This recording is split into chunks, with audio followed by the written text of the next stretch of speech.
I'm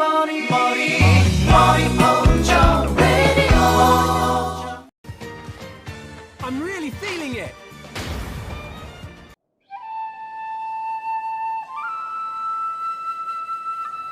Ah, yes, Xenoblade 3. I have a weird history with this franchise. I'm gonna be honest with you. For me, I did not play X. I've played Xenoblade 1, like a short second, on the 3DS. The new Nintendo 3DS. I've played 2 extensively. Like, I have a lot of hours into 2. I really love that game. Really fantastic game. But until today, I actually never finished the game, which is crazy. I love that game so much because it was one of my first Switch games, but I never ended up playing. I never ended up finishing the end. You know how it is, like you get to a certain part, and it's like you've been playing for hours and hours. You just don't want to do this last puzzle to trying to get to the last boss. You want to do all this, you know what I'm saying? But honestly, it was an enjoyable game. And I played a little bit of the Torna DLC. So when I saw that Xenoblade 3, I was actually watching the Direct live when I saw it. I was actually kind of hyped because until I got a Switch, I knew nothing about this JRPG franchise, obviously. Like I said, I played the 3DS version for like a split second. I wasn't feeling it as I was not feeling a lot of games on 3DS that weren't Pokemon. But I must say, I feel as though I should be excited, but I feel like I might need to go play Xenoblade 1 again. And I want to talk about the reveal of Xenoverse. I want to say Xenoverse so bad, guys. I want to say it's so bad. Like even as I'm recording this right now, I want to keep saying Xenoverse. I have to keep stopping myself. Pretty sure you guys can kind of catch that. I can't keep stopping myself, and I'm probably gonna leave it in the editing because it's kind of funny. Because for some reason that I really don't play Xenoverse no more, and I was just playing Xenoblade. For some reason, it's still stuck in my head. But with that being said, let's get back on the topic. So Xenoblade 1, I never finished it. I played like maybe like an hour or 2 into it. I got like the part where you really start exploring or whatever and just dropped it immediately. So I'm really like a conditional JRPG fan. Like I'm a guy that if the game doesn't hook me right away, there's some games I play and I just I'm hooked. Like I'm hooked, line and sinker. You cannot stop me from playing this game. Like games like Dying Light. Which, I mean, they actually can't stop me because I'm stuck in a death loop. I can't continue. So I had to go find other stuff to play. Right now, I have like maxed all my characters in Final Fantasy 14. I've beat every JRPG on my system. I don't have anything else to play. So now I'm looking to other things I've never played before, so that I felt like I might not enjoy, and I've given it another revisit. Now, I know this is a crazy tangent because I'm not specifically talking about Xenoblade. I'm talking about JRPGs in general.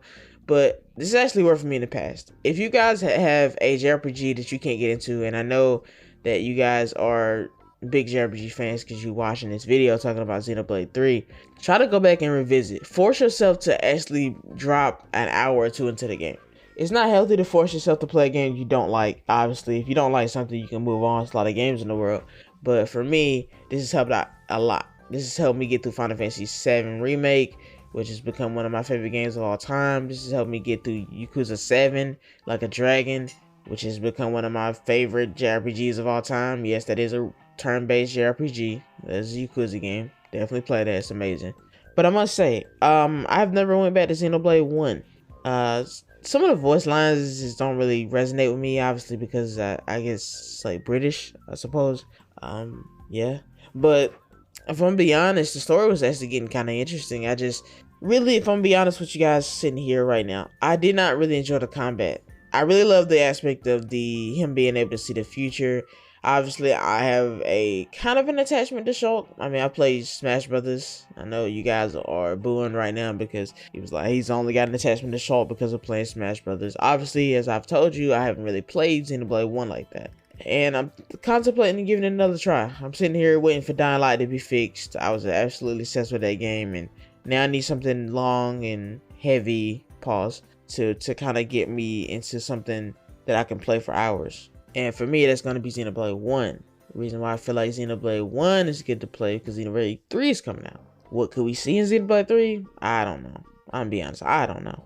I put so much time in Xenoblade 2, and I feel like that's mainly because the aspect of the blades and the little bit of gacha system that they have in the game really intrigued me. I actually did like all the characters, so that's something crazy.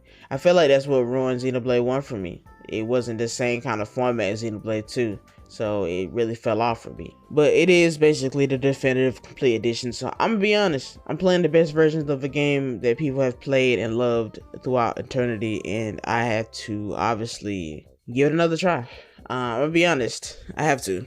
So at this part of the video, I want to ask you guys how you feel about Xenoblade 1. I know you guys are going to say it's amazing, but what was amazing about it for you? Was it the music? Was it the characters, the story? You know, how long did it take you to get sucked into the game? Did you turn it on and just saw the logo and immediately just, you know, just fell out and passed out and stuff because you saw the Xenoblade logo? Or did you just, like, I don't know, man, like, just give me some explanations. Help me get into this game. I really want to get into this game. And obviously I don't like forcing things. If I can't really get into it, I can't get into it. But there have been games that I've gotten back into that I absolutely love today. So I can't really say a game is done for me. I just need to know how many hours it might take for me to get into a game.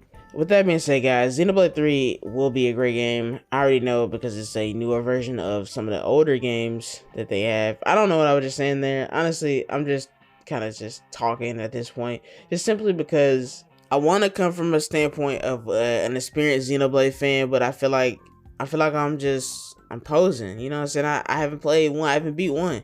So people talk so highly of it, and there are people that don't like Xenoblade 2 a lot. So I feel like I just kind of feel like Final Fantasy 13 all over again. So with that being said, I'm gonna go and end the video here because, like I said, I am just kind of all over the place. Few questions for the crowd if you're watching the end of this video. Do you like Xenoblade 1? What's your favorite Xenoblade game?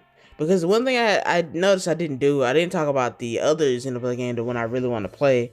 I believe it's Xenoblade X, who's on the Wii U. I really want to play that. I'm waiting for a port for that. That looks interesting. But I haven't talked much about that one. Which one is your favorite game out of the Xenoblade series? And are you looking forward to Xenoblade 3? Is it an automatic pre-order? I don't really pre-order games anymore. I'm so tired of doing that now. Thanks for watching. Please like, subscribe, and I'll see you guys next video.